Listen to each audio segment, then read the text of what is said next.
right, good morning, everyone. It's my pleasure to be here for the second time. I was here yesterday as well. How was your day yesterday? You have a very interesting day at the conference, everyone. Yeah, it was good. Who attended my talk yesterday? Okay, that's good. Thank you for coming back. My pleasure. So my name is Axel Fontaine, and today I'm going to talk about database migrations and Flyway, my open source project. So as I was saying to the ones that were here yesterday, it's my first time in Atlanta. I'm based in Munich. So when I arrived here on the Monday, I was in for a bit of a surprise because Pratik, the organizer of the conference, had been very nice. Sent us a preparatory email saying, "Okay, well, just get to the airport, take an Uber X to the hotel. We booked your rooms, all taken care of." I thought, well, no, I'm not going to do that. I'll take the public transportation like everyone. And boy, was I in for a surprise. Not only was there some serious diversity issues on the bus, but I didn't really care about that. The biggest surprise was no sidewalk. Once I got out there, I had to drag my suitcase on the street. But anyway, so made it out alive. We're here, so we're good to go. And I've been in the industry for a long time, for just over 15 years, and now run a company called Boxfuse. We'll touch a bit about that in a minute, about what we do. But over those 15 years, I did lots of consultancy, went to many clients, and I've always kind of been attracted by the intersection between development and operations, because I've found that traditionally it's been a place where there was a huge potential for efficiency gains and things that certainly could be improved there. And so that's some area that's definitely fascinated me, and that's led me to really specialize in that place. And for the last 4 years, I've been talking at most large tech conferences about continuous delivery and stuff in that space. I was not in the States very often just because it's a huge time investment for me to come here, but I was at Java 1 last year, so that was good fun. And apparently a few people liked it because I got voted Java 1 Rockstar, so that's always nice. But here's my Twitter handle if you'd like to stay in touch or shoot some comments about the talk or how you think about that. That's always welcome. The main subject of today's talk is Flyway, my open source project. Who's heard of Flyway in the room? Okay, that's pretty good. It's about, let's say, maybe 30–40% of you. Okay, well, we'll have a look at both the tool itself and a bit of the periphery of where it kind of fits in. Also in the context of continuous deployment, how can you make something like that work? How do all these things kind of work together? As I said, the company I'm involved with, my company here, Boxfuse, is something we talked about yesterday. So if you didn't attend the talk yesterday, this is basically a new way to look at operating systems, a new way to look at deployment, at provisioning, where we basically go about and generate a very small server within seconds for your application, and then you can deploy it unchanged, either locally or in the cloud. So if you're on AWS and on the JVM, and this sounds interesting to you, have a look at either yesterday's talk on the replay, or you can have a look at our homepage if that makes sense to you. We usually have about we have 50-minute slots in Europe. That's what I'm used to. So I had to add a bunch of material for you guys, which is good. You get a whole lot more in 75 minutes. But I've not run this talk yet in this format. So it is very well possible that we'll have enough time for a good round of questions at the end. But just because I'm not 100% sure of how that will turn out, I would like to ask you to hold on to your questions till the end. I will be around after the talk as well if that takes longer, and then we will have just plenty of room to address all that. So Who in the room is using a relational database on their project? Almost all hands, but not everyone. Well, for everyone who raised their hands, I said, awesome, because you're in the right place. That's what we're going to talk about. So, why? Why should you use a relational database? Well, it turns out that the relational databases we have these days, even though they might have lost a little bit of their coolness with all the hype surrounding competing technologies, they do bring us a whole lot of very interesting things to the table. The first one is, of course, transactions. We are very happy to have data consistency, and not just eventually, but to have it immediately. That's something that's very, very nice. We also have some pretty old technology, really, and it may be a bit rusty on some sides, but it's also incredibly stable and reliable. And this is a quality you want in your production environment. We've also got pretty good performance because it's all based on a very well understood mathematical model. So relational databases still blow most of their competitors out of the water. And as far as scaling is concerned, we now have very good opportunities for scaling up as well. We'll dive a bit more into the scaling aspect in a bit. But one of the things that is still pretty much unmatched there is the ability to slice and dice data as you wish and defer decisions, where you do not need to decide in advance how the data will have to be queried. This is a decision you can delay until later on your project, or when you found out what the optimal way to do that is. You do not need to have a document stored in exactly the format you want to get it out there. So, I strongly believe that relational databases should be the default choice when you start a new project. So we talked about scaling. So what about it? Because the big arguments and the Mongo folks, their big sales argument is humongous amounts of data. It's all kind of web scale and all these buzzwords. And what's really to be done with that? So, to put things into perspective, I'm a big fan of this quote here by Clay Shirky. Algorithms are for people who don't know how to buy RAM. So it is, of course, taken a bit to the extreme, and it is not meant to be taken literally. But what it really means is that RAM is the new disk, that we now have some very interesting economics here that we can use to our advantage. So the big secret, if you really want to avoid the classic bottlenecks of scaling a relational database, as I said, buy more RAM. Try to keep the entire data set in RAM, and you'll have fantastic performance. None of your reads will touch disk. You will be very fast. Only the writes will need to go there. To keep your database size in check and to be able to evolve it as time goes on without hitting the bottlenecks of scaling up too soon, if you keep your large objects out of it and store them into some central file server or S3 or whatever technology you choose to use for that, and just store the reference in the database, you can also extend the range you have for scaling up a long, long way. And only when you've exhausted these techniques do you start looking at sharding and finding a right key to split your data across multiple hosts. Okay, just to show you how far you can drive this, we're going to talk about these guys. Who's heard of this huge waste of time? Yes, most of you. Well, I was at a conference about maybe 18 months ago or so, and there was one of the architects of King, Lars Jöding. He was presenting there, so he's got the ultimate hipster mustache, and I think when he turns his head to the side, it reaches out to the stratosphere. It's quite spectacular. I'm very jealous. I cannot grow anything like that, unfortunately. But he's a true hipster, and he brought some very interesting facts to the table about how they deal with what basically is a massive distributed denial of service attack by all their users all the time.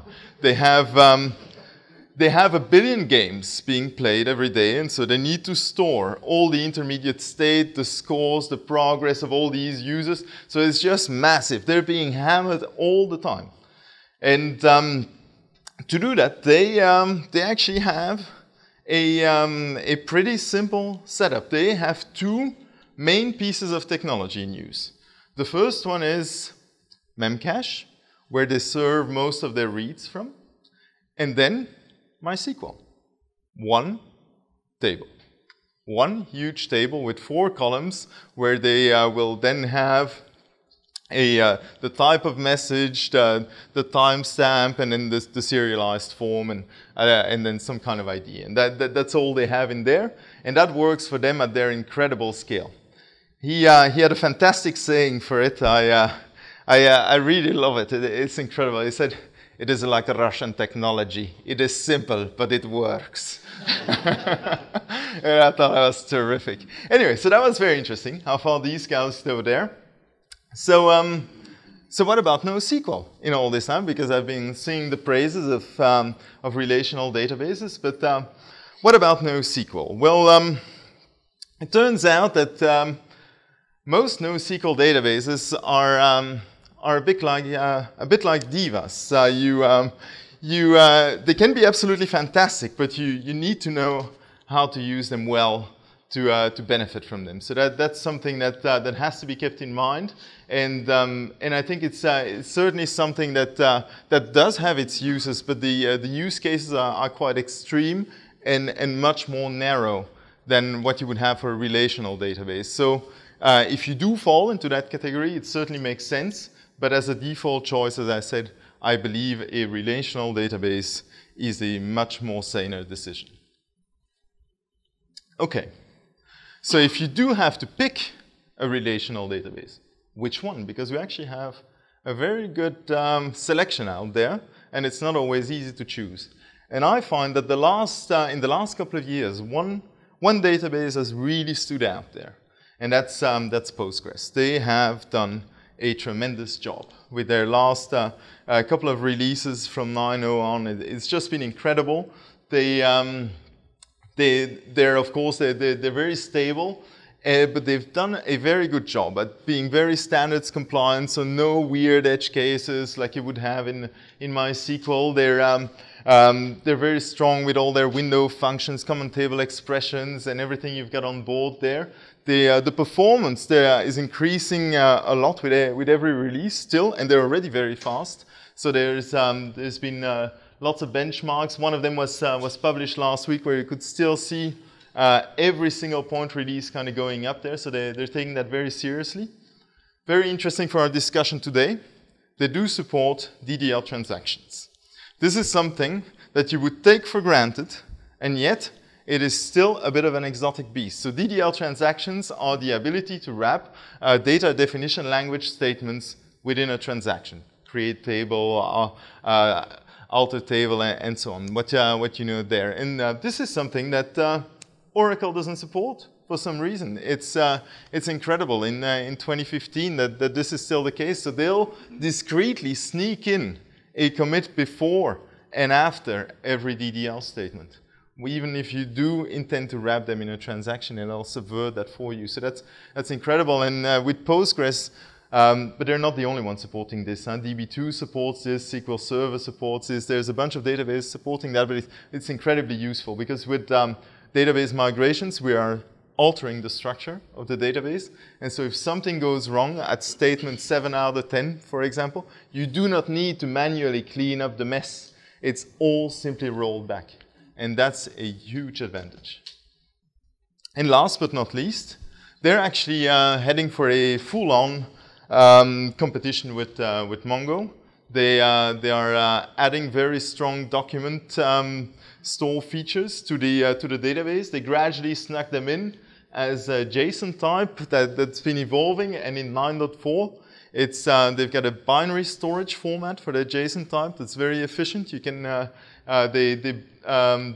they blow Mongo out of the water as far as performance is concerned. So so this is definitely something I highly encourage you to have a look at. So, database migrations. The problem we're really trying to solve here is this. We've got a simple business application. In this case, I've got some account with some name and some email, and that's being persisted in my database. I've got a simple account table with 2 columns, name and email. All is well, until at some point, we have some new requirements. For example, we now need to store the age on top of the name and the email. So what do we have to do? We have a relational database where we have a schema that has a fixed structure. So this structure must now evolve to support our new business requirements so that we then have a column where we have some room to store this new data. So let's get to know each other. How are you doing database migrations right now? I'd like to learn a bit more about that. So who is running ad hoc statements, single statements against instances? All right, be brave, it's okay. Okay, so that's about 20% of you. Who's running ad hoc scripts, where it's not just single statements, but some scripts? Okay, so that's about a third. Who's got a fully automated system, homegrown for scripts? Okay, it's about maybe 10 of you. Who's using an off-the-shelf database migration tool? Very few, 5 or 6 only. And who's migrating their database on application startup? Anyone? A few? Okay, 3, 4 hands. Very good. We'll talk a lot more about that over the course of the next hour. So, we have our application, and as we saw, it accesses the database. So far, so good. That's actually not too bad. So that, as we saw, it's actually, if we just have this simple scenario of one application and one database, we can easily just fire off some statements and we'll migrate just fine, and that's okay. But unfortunately, reality actually rarely looks like this. In even the simplest project, and let's say here, me, Axel, I have my own workstation there. I may have 1 or 2 databases, whether I want one for my automated test that gets clean and destroyed all the time, and another one for some manual testing. And let's say Pratik is in my team as well, so so he's got his own set of databases there as well. We may have a couple more developers, and eventually we believe in quality, so we integrate all that with a CI system. And we then have a test system that has its own database as well. And finally, we get to production. And so when you look at this, even in a team with just 5 developers, you can have a whole lot of databases. 5 developers. If each developer has 2 databases, that's 10 databases already. And if you add the CI, the test, and the production environment, that's 13 databases that have to be kept in sync with the application, because the application has very specific expectations. Your Hibernate mapping will expect certain tables, certain columns to be present, and it needs them to be able to read and write from them. So, even if we've got that, we can be tempted to go to the next stage here, which is saying, okay, we'll just have some scripts. We won't just execute single statements. We have a whole bunch of statements in one script, so we can execute them deterministically in one go, and then we'll just kind of execute the same script against each database. All nice and well, except that over time, a couple of interesting questions arise. When you have multiple databases, how do you know what has already been executed against a specific instance? Which scripts have been applied, which other ones are still missing there? But that's not all. As time goes by, you will accrue more and more of these migration scripts. And then you have to think, in which order should they be applied? Because they do have an order, whether it's implicit or not, but you cannot rename a column before you've created the table that contains it. So you have an order there, and these are the problems and the questions that database migration tools set out to solve. When I looked at the state of the market in 2010, it was never my intention to start an open source project, because trust me, it's a lot of work. The coding is about 10% of the time. The rest is writing documentation, answering questions. No glory there. So I looked at this problem because it's a problem I was having at the time for a personal project as well. So I kind of looked around, didn't really see anything that really fitted my vision of how one of these tools should look like. And eventually I was doing some consulting work for some client as well, and they were kind of facing the same problem. So I decided, okay, I'll bite the bullet and look at addressing that. And so that's how in April 2010, Flyway was born. Probably some beer involved along the way as well, but that's we won't talk about those details. Anyway, so Flyway basically works in a way that we'll have a look at in a second. It's been evolving nicely. So it's been around, as I said, since April 2010. So you're no longer early adopters, not by a long stretch, because it's going to turn 5 years next month. And there were 250,000 downloads last year, but more than half of these happened in Q4. So it's still growing very rapidly. So we're on track to break the 1 million downloads this year. So it's very stable and it's battle tested at this point. This has also been the opinion of ThoughtWorks, who publishes what they call a technology radar. Who reads the technology radar from ThoughtWorks? About half of you. So it's, the technology radar is their view about the industry and where they believe it is heading, which tools you should adopt, which tools you should evaluate, and which tools you basically should stay away from. And they have now raised Flyway to the very top of their list, at the top of the adopt section. So they seem to be pleased with it. This is what they had to say in the last technology radar that was published in January of this year. They said, with techniques such as continuous delivery becoming more mainstream, automated database migrations are a baseline capability for many software teams. While there are many tools in this space, we continue to recommend Flyway for its low-friction approach. Flyway has a vibrant open source community behind it and support for both traditional and cloud-based databases such as Amazon Redshift and Google Cloud SQL. So they seem to be quite happy with that.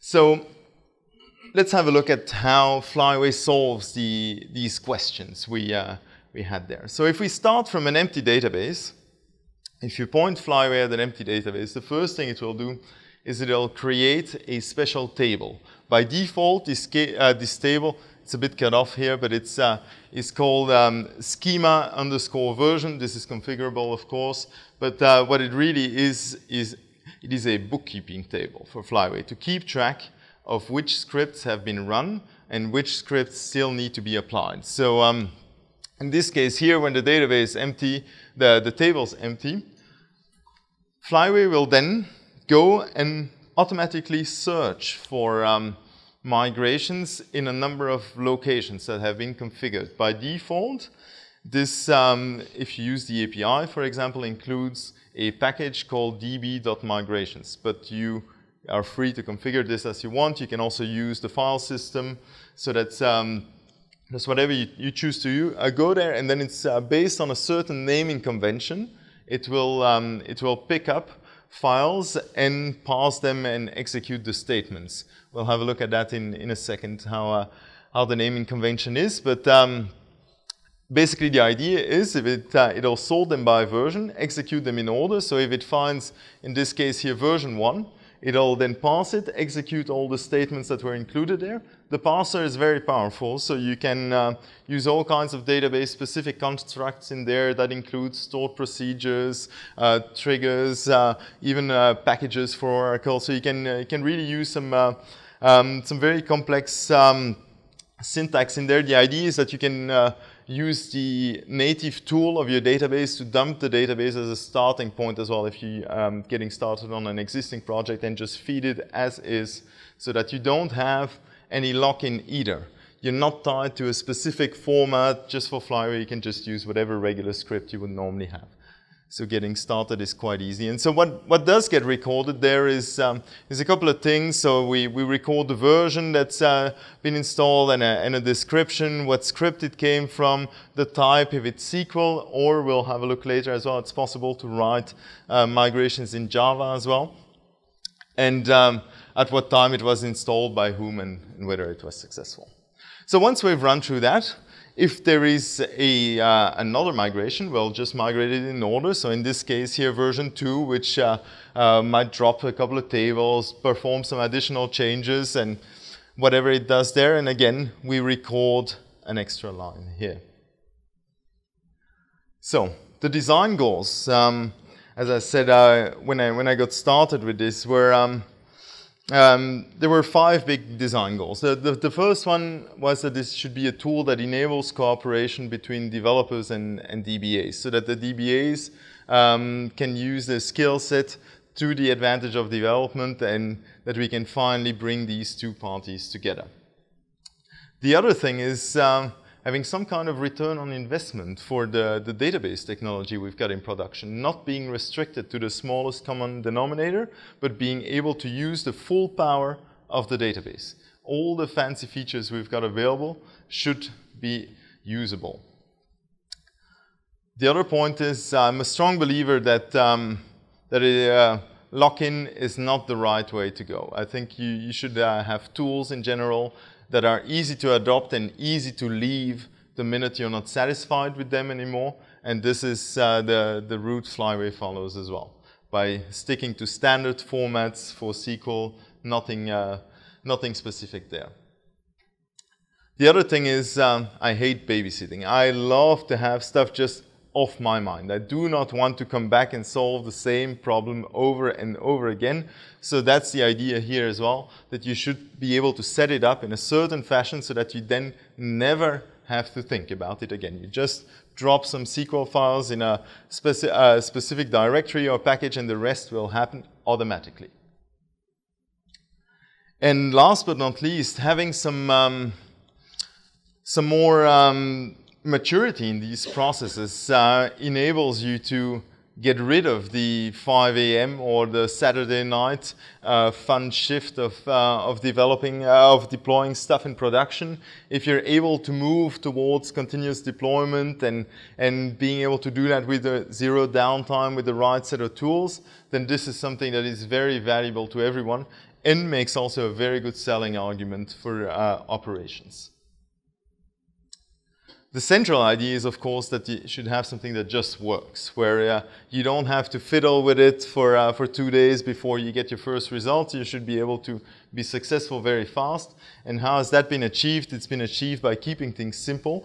This has not always been easy while running the open source project, because it requires a lot of saying no to specific features, to small things that are too narrow, or simply other features where the framework is not ready yet. Maybe at some point in the future, but not now.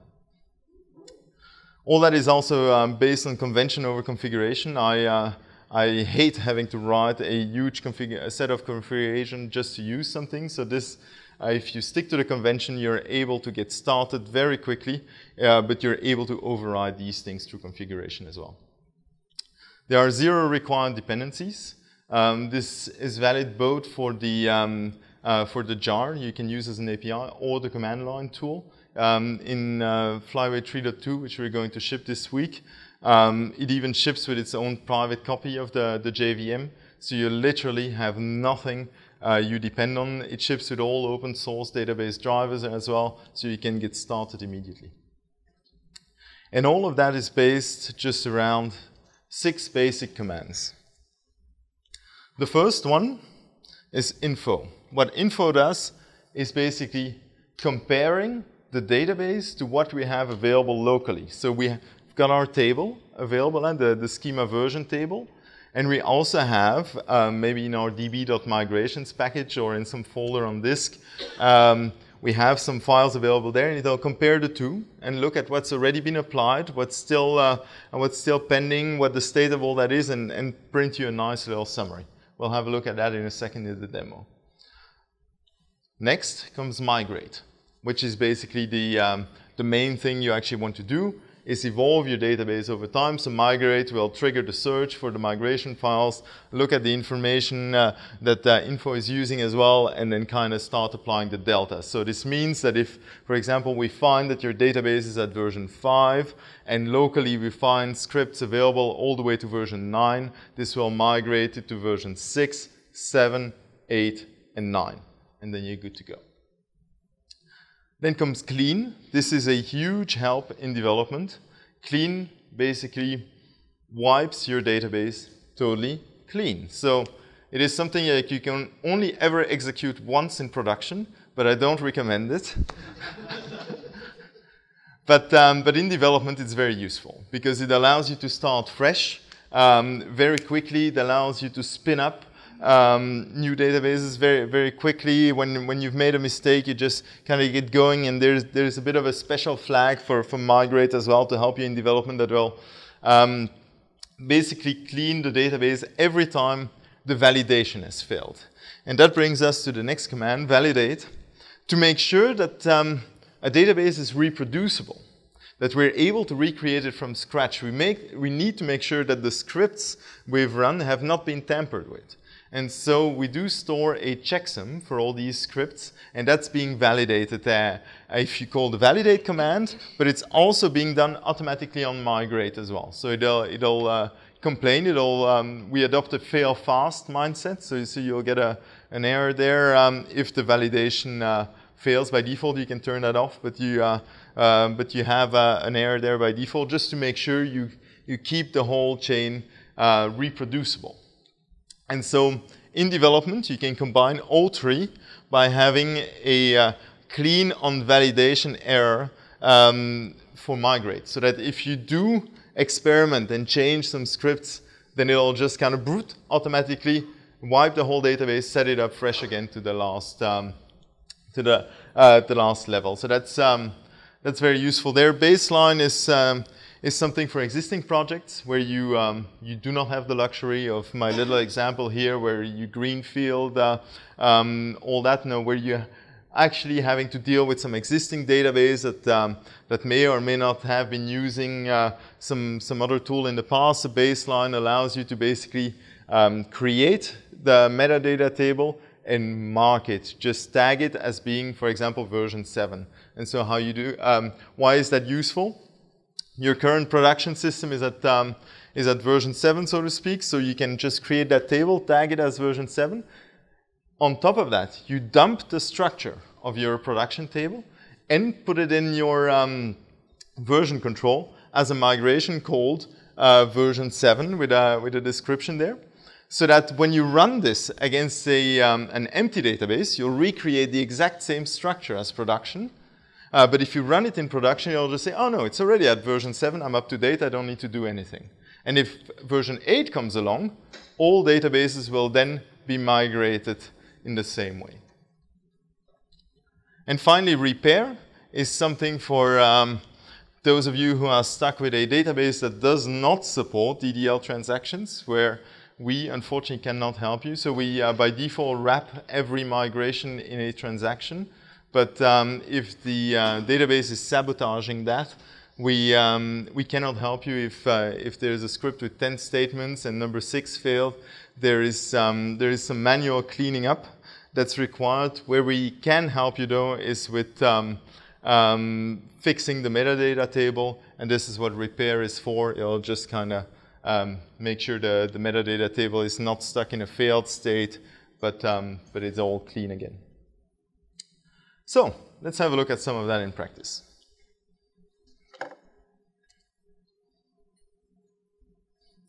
Is that big enough to see at the back? Yeah, all good.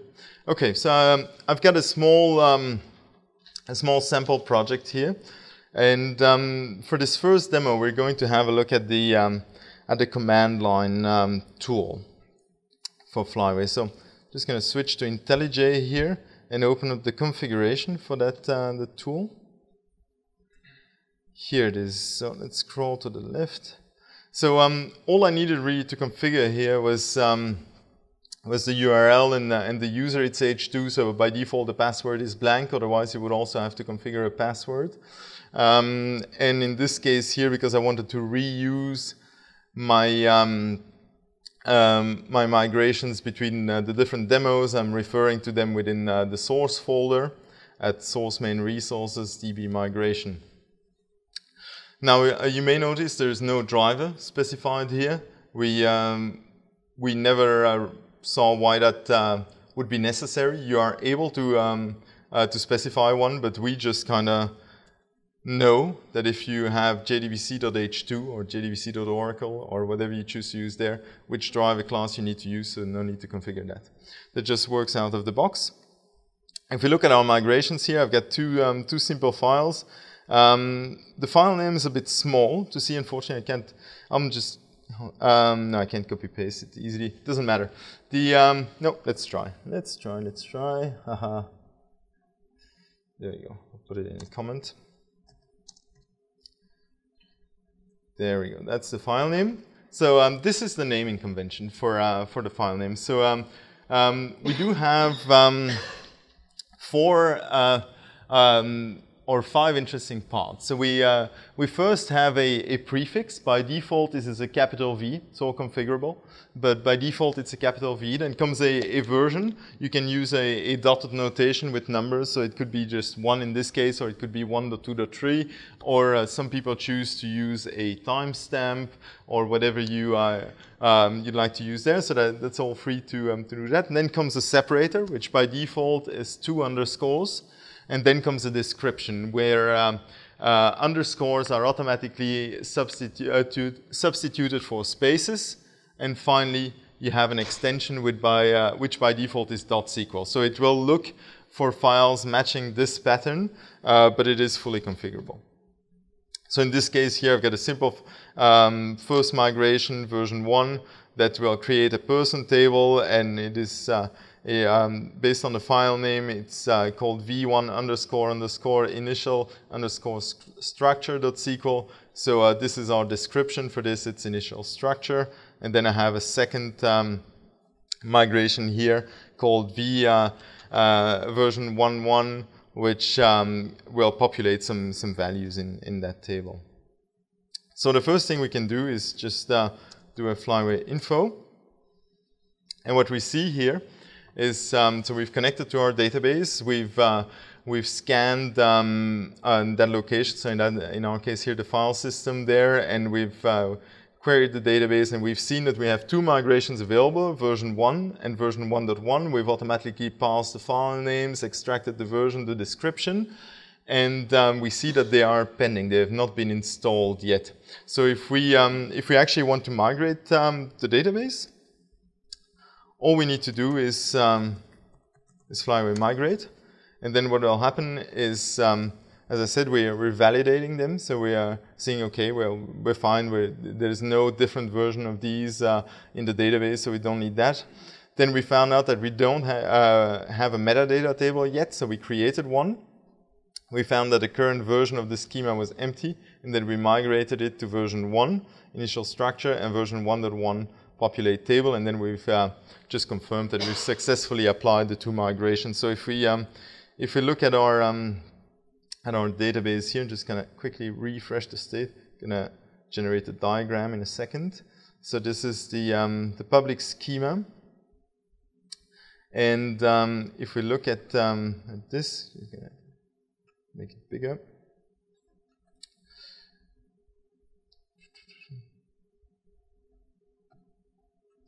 Second, one more.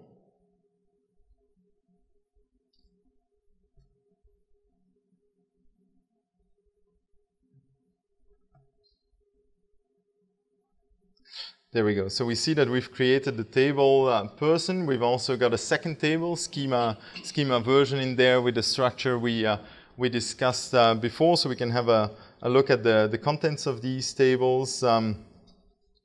Have a look here. So the person table, there are version 1.1 triggered the inserts of these two records. And in the schema version table, we have two rows as well, where we have our initial structure and version 1.1 to populate the table. These are the checksums that we have. They've been installed by the user as A at this time.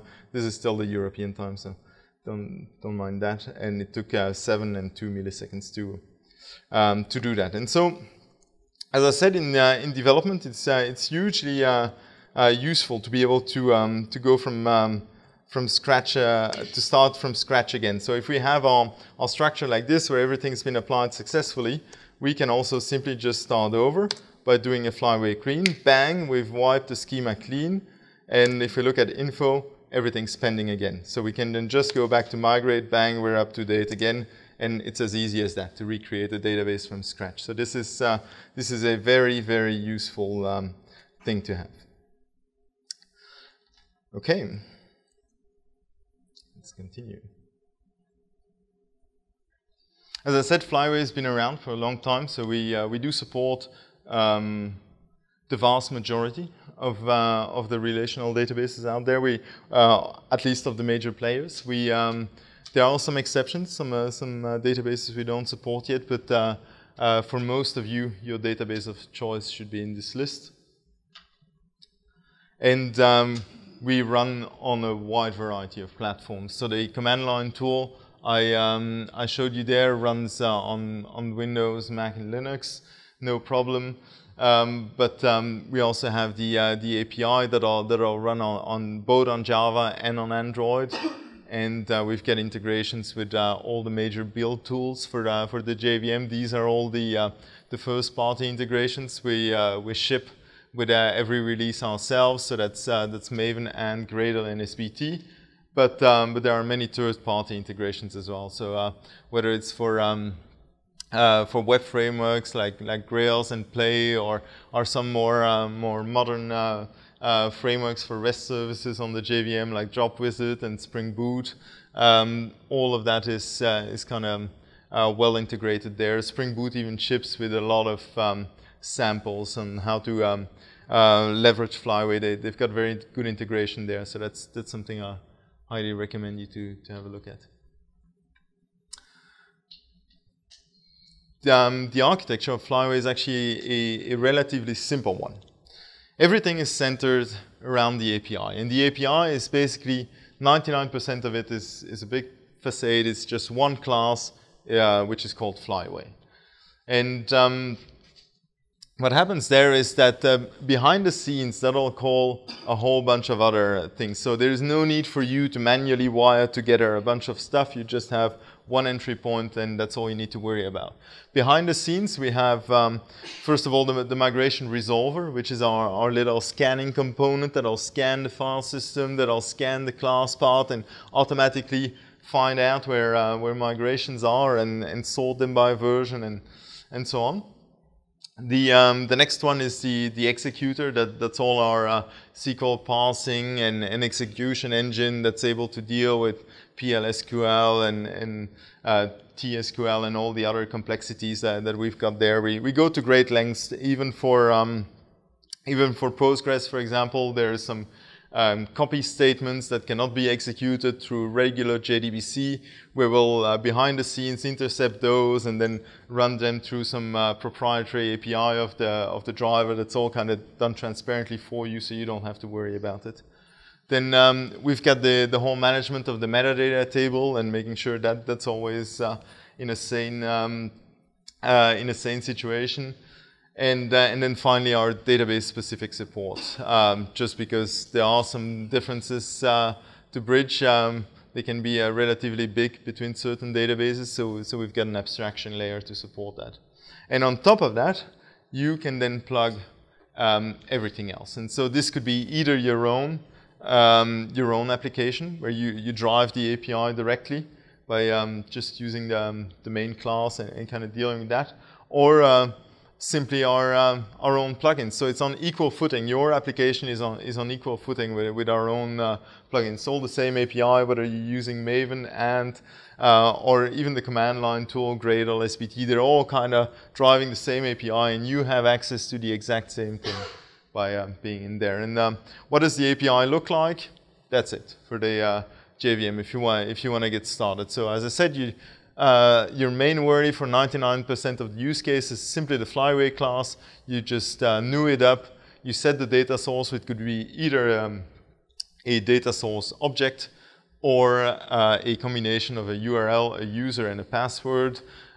This is just for convenience sake as well. We'll simply create a data source behind the scenes for you, and then you just call migrate. So it's the exact same commands like you would have on the command line tool that I showed you, that you can just execute through the API. Through Maven, it's exactly the same, just like for Ant, for the command line tool, or for Gradle or SBT. So it's all the same type of stuff happening again. So it's very easy to transition the skills from one type of client to another. Also for you, from one engagement to another. If you've got one project where you're on Maven and the next one's on Gradle, well, you can just transfer all the skills very easily. So let's have a look at the Maven integration.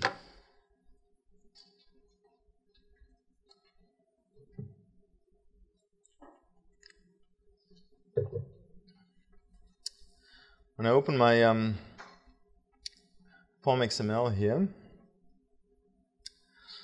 I've got the plugin defined, so it's got a group ID org.flywaydb and an artifact ID Flyway Maven plugin, and then the same type of configuration, exactly the same one as we saw for the command line tool. The difference being that in this case we're relying on the defaults for the location, just a DB migration package. So that's there was no need to specify it here, but that's all there is to it. Otherwise, you can just configure it how you want. IntelliJ offers you nice completion as well, and we've documented all of these as well. So you've got documentation you can just pull up, and it'll tell you how to use them. So again, the same thing as we've done with the command line tool, where we kind of wrote Flyway migrate. Well, all we need to do here is just add MVN and then Flyway column migrate. And the API is the same. So in this case here, they'll see that we've got some, well, wouldn't be a demo, it wouldn't fail. No idea why.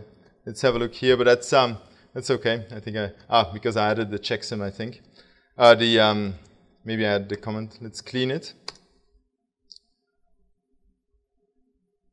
And let's go again. Let's run info. And so you see it's the exact same API we've been using before. And so it's all nice and well to use it from the command line like this. That's just a convenience thing. But the real use of this, of course, is in automated processes as well, where you can then migrate your database as part of your build. This is useful if you use tools like Juke or Query DSL that base themselves on an existing database schema and will then generate a bunch of classes and other things out of that. You can just then always have the database up to date before running that generation step as part of that. Or can you run it one more time? Run the migrate and see what happens. Yes.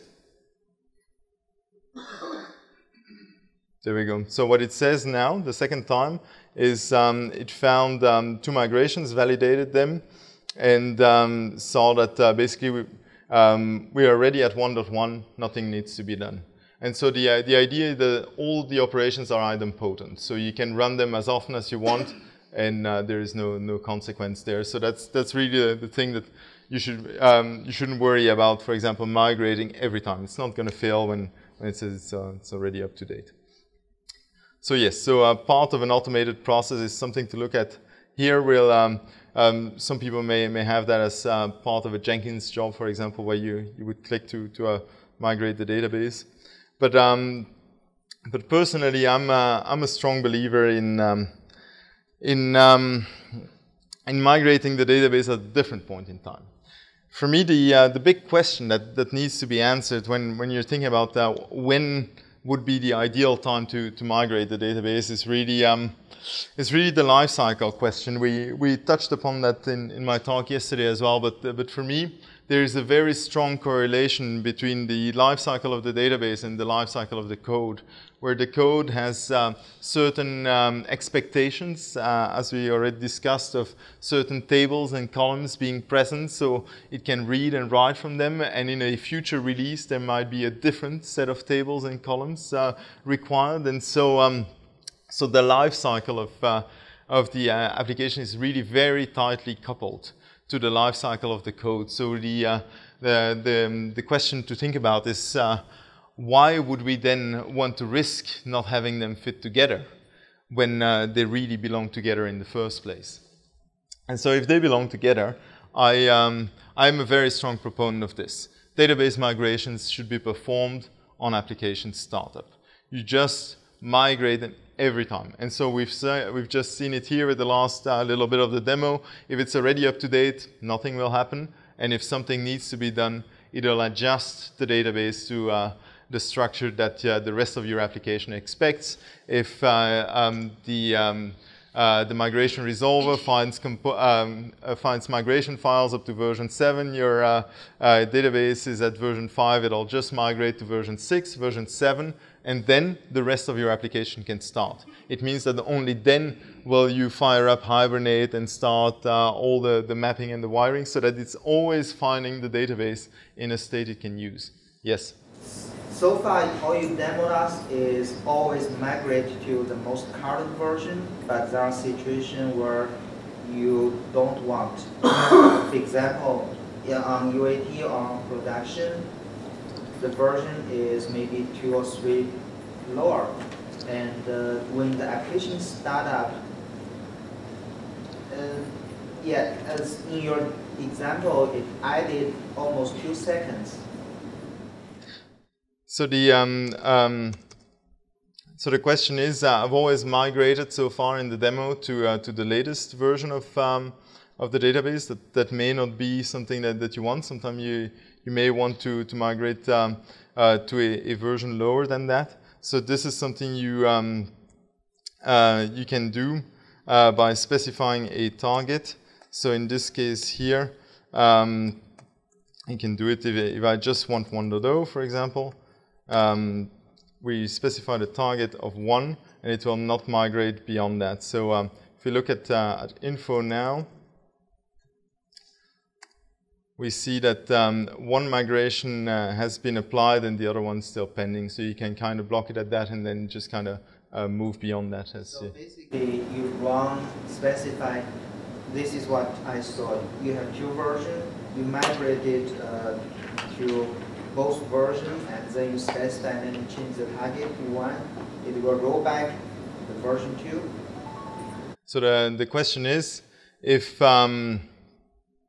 with what we've done here, have both versions been migrated, and have we rolled back, or have we only upgraded to version 1 and not run version 1.1? In this case here, we have only run version 1.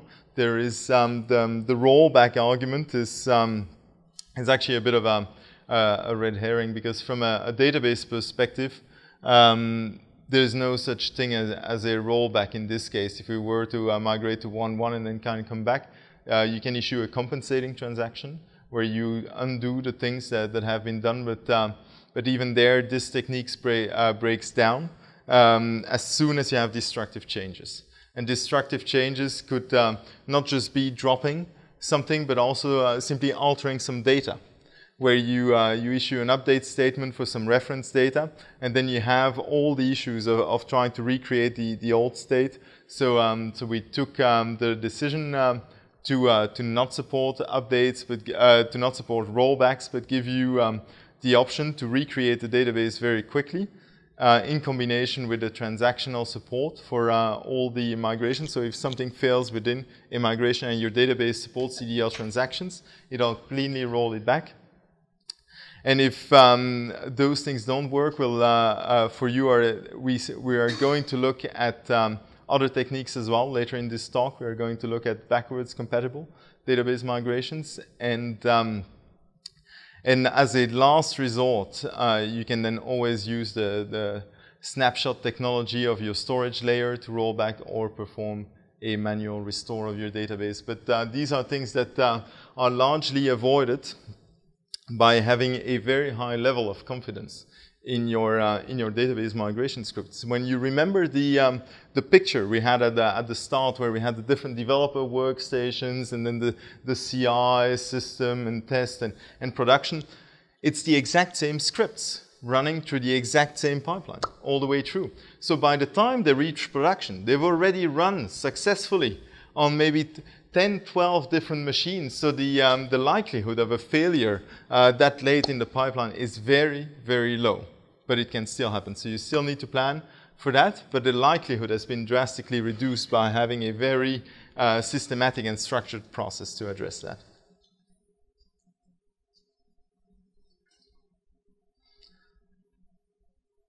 Okay, so we saw the API, very, very simple. But one of the big concerns when migrating on application startup is a very widespread industry fallacy, which I like to call the fear of DDL. And so it's all based on this idea that that somehow DML is this little innocent thing, and DDL is just out to get you. And nothing could be further from the truth. Let's look at a simple example. We, again, simple account table here. We've got an account holder, their name, and then just kind of the balance on their account. And so if we make a mistake in the where clause of an update statement, we have the potential to destroy all that data. And it doesn't matter whether it's 0 or 666 that we've got left there. The end result is exactly the same as that one, if we would have dropped the column. Because from a business perspective, the consequence is exactly the same. Either you have a very good backup or you can close shop. So the minute you have the power to alter data, you have the power to destroy it. And so a DML statement that is able to update some data is just as dangerous as a DDL statement that is able to drop part of the structure of that data. So from a business perspective, the risks are the same, and it doesn't make sense to differentiate there. What you can still do, because this is a very widespread fear, is you can still run your database migrations with a different user than the one you will then have later for your regular persistence layer. But as I said, if you're able to update your data, you're able to destroy it. So it's only just kind of an illusion. Okay, so let's have a look at the API and how that all fits in.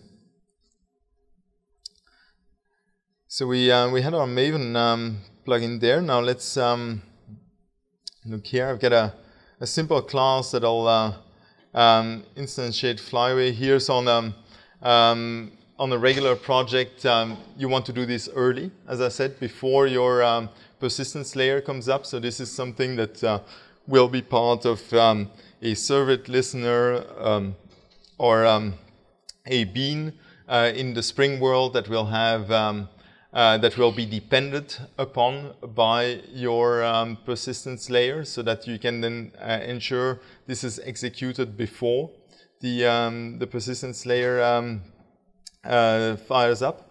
And as I said, you can either pass the data source object or pass the URL, the user, and the password. I've got a bit of a listener here to just start it up, but it's you can use CDI for this. You can do whatever technology you choose to have. It's not it's totally agnostic, so it doesn't really matter. So I would say let's run our little sample app, and then we're going to clean the database and run it again just to see how that all works. So I've got a bit of a web app here that lets one just kind of dump the contents of some table. So let's have a look at that. Just going to refresh here. It should be up in a second. There we go.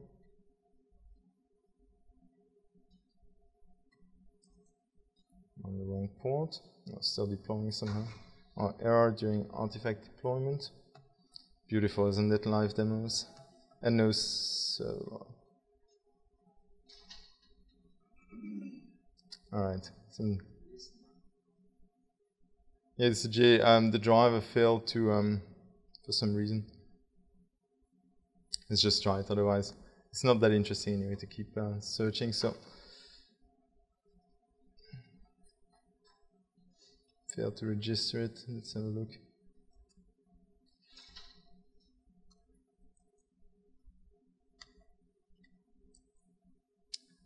Anyway, doesn't really matter. The point is that the API is exactly the same. So if you look here, basically you have our commands where we've run from the command line or from Maven. It's exactly the same, and the rest are just configuration parameters. But otherwise, you just access it in that way. And the main point is that you have to run it before your application comes up. Yes.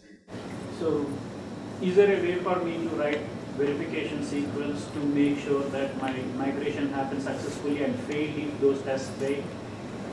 So the question is there a way to write verification SQL to make sure that a migration has fully happened, or to make sure that that everything's fine there? So what you can do, because it's so easy to recreate a database, is that you can just have unit tests that test this for you as part of your build process, where you would then just spin up a brand new database and then run some assertions on top of that. And another way to do something like that is lifecycle callbacks. So Flyway supports hooks in its entire lifecycle. So before and after every call, before and after every migration, you're able to inject your own functionality. And so there you can then either use some Java code or some SQL to execute what you want, and that's then up to you. So if my verification fails, is there a way for me to tell Flyway to discard that migration? Sorry, could you repeat that? Yeah, so let us say that I have version 1.2 migration script. Mm-hmm. So Flyway has run it, and then as part of the Flyway lifecycle, I wrote a simple Java code to say, okay, taking your previous example, if March balance is 0. Yes. Okay, then I want to initiate a rollback. I want to tell Flyway, okay, make this migration failure. How to tell Flyway? Is there a mechanism? So is there a way with the callbacks to make a migration fail? Yes, you can do that. So you have a possibility to run callbacks after every single migration. And in there, you have the opportunity to throw an exception, which will then abort the migration process and make it fail. That migration is rollback, meaning that the previous SQL that was run that set all the balances to 0. What is the transaction boundary for the migration? The question is, what is the transaction boundary for the migration at that point? In its current implementation, it has already been committed. So you will not be able to roll it back in the current implementation. How do you suggest, what is the pattern to handle these kind of scenarios? What is the pattern to handle these kinds of scenarios? Because you have a very deterministic path to evolve your database, I highly recommend to simply do this as part of your test suite and not to have it on your live system, because the path will be exactly the same. It will be exactly the same statements. The only thing you have, of course, to do is not to sabotage the process. So you cannot then go behind Flyway's back and manually execute single statements, also that will then invalidate the assumption that the database is in a specific state. Yes? A question about, for example, Oracle database sequence number, and would Flyway handle that? Like, would be completion in your local, you have a sequence number 5, and on production, that's sequence number 10. Part of the migration, or? The question is, how do you deal with stuff that's not always so obvious, like sequences, and at what number they currently are, and if there are different numbers in different environments, how do you deal with that? So there, Flyway doesn't do anything magic for you, so it does what you tell it to do. So it's your responsibility to ensure that either you can work with different numbers for those sequences, or you set the sequences to a specific number to start with. So that's Flyway will basically do what you tell it to do and will not rewrite your instructions there in a certain way. So if you do not specify these things, you will not have it. Yes? I'd like to run a scenario by you, and maybe you can show me how we could use Flyway to help us. Say you have a third-party tool, a tool provided by a third-party vendor. They provide all the schema generation scripts. And of course, we decide that we want to customize that schema some, adding some additional tables, indexes, columns, and so forth. How could you use Flyway with that? Can you try to plug in the vendor scripts into that, or use it to just control your customizations?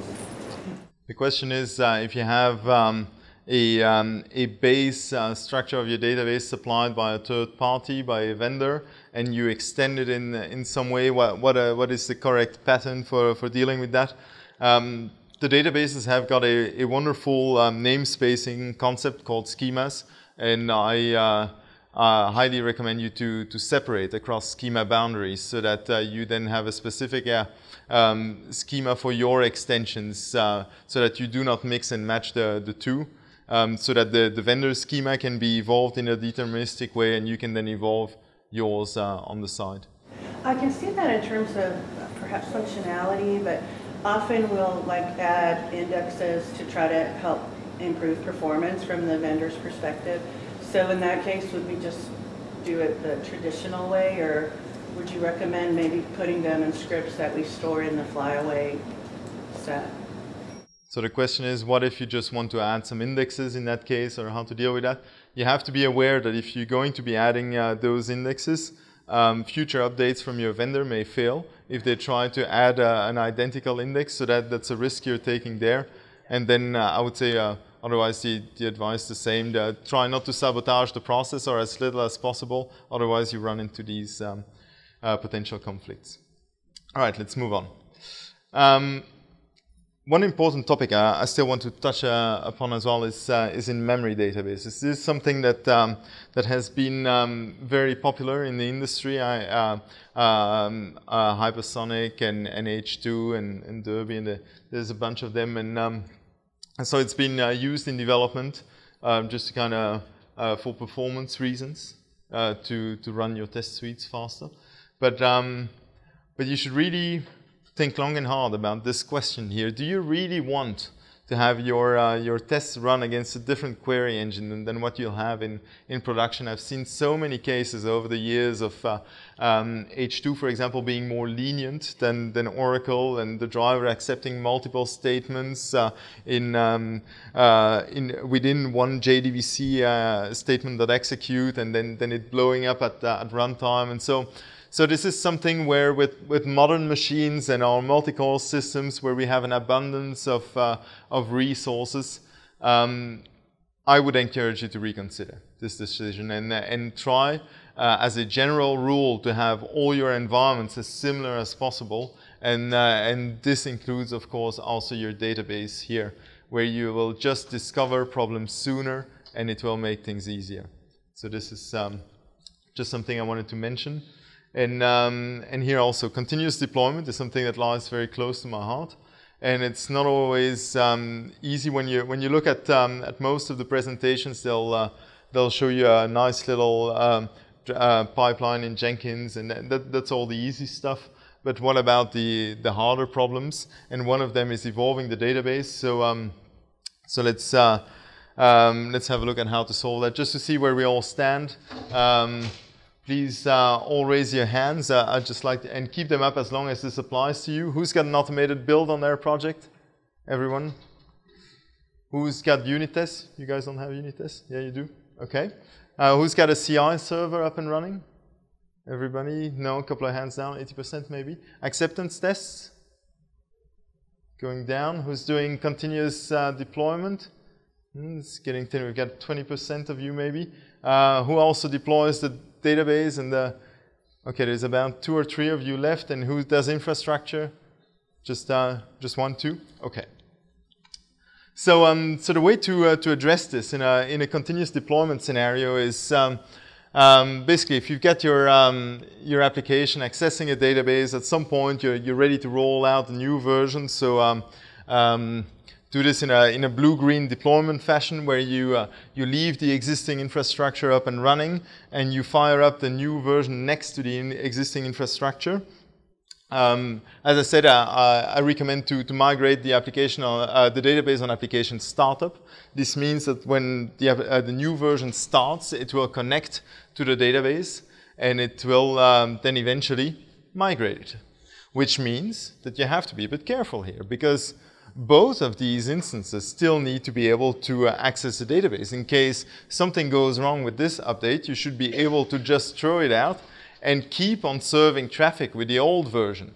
So, so what's important here is to write these migrations in a backwards compatible way with the last known good version in production. So hopefully you only have 2 versions to deal with, the old one and the new one. It could be more. But that's basically the general mindset to adopt. So it requires a bit more planning, but it is a big relief in the end if you do have something there. So we're just going to run through a quick example here on how that could work. So I've got a simple table here. It's a bit small, but it doesn't really matter. It's got 2 columns, first name and last name, and we're currently first name and surname, and we're currently accessing the table through the surname column in the old version of the software. Eventually a newer version of the software comes along where we want to access it through through last name instead, because we weren't that happy with surname as a column name anymore for whatever reason. And so the traditional answer to this has been to say, okay, we're going to issue an alter table and rename the column. Unfortunately, this will either mean that either one or the other version will work, but never both at the same time, because either we're still supporting the old name or we're only supporting the new one. So that's something we can pretty much forget about in this scenario here. So how do you deal with that instead? Well, instead we will have to adopt an expand and contract mindset for this, where we will support the old version, then the old version plus the new version, and then we'll move to only the new version. So what does this mean in this case? We will add a second column next to the existing one, and we will create a compatibility trigger as well as perform a one-time copy of the data to keep these 2 in sync. Once we've deployed the new version and we're happy with it and it's all working as we expected, we are then able to ship a follow-up version that will then have some cleanup code included to contract that again, so that we then are able to drop the trigger, drop our old column, and finally we're left with the target structure we wanted there. And so you're able to do these transitions like that very smoothly without interrupting service, without having to go firefighting if the upgrade doesn't work and you need to roll back and then the database has already been migrated and just all hell breaks loose. So you do not have these problems anymore if you adopt something like that. So this sounds quite complicated, but actually all these techniques are very well known. They've been described already 10, 12 years ago in this book called Refactoring Databases. The tooling section is a bit outdated, but otherwise it's still fantastic, and it's all there in recipe form. So you can just take it and just kind of follow. It's always the same mechanics, and it will be easy for you to then just get the hang of it. Sorry, we just have to go through. We're out of time.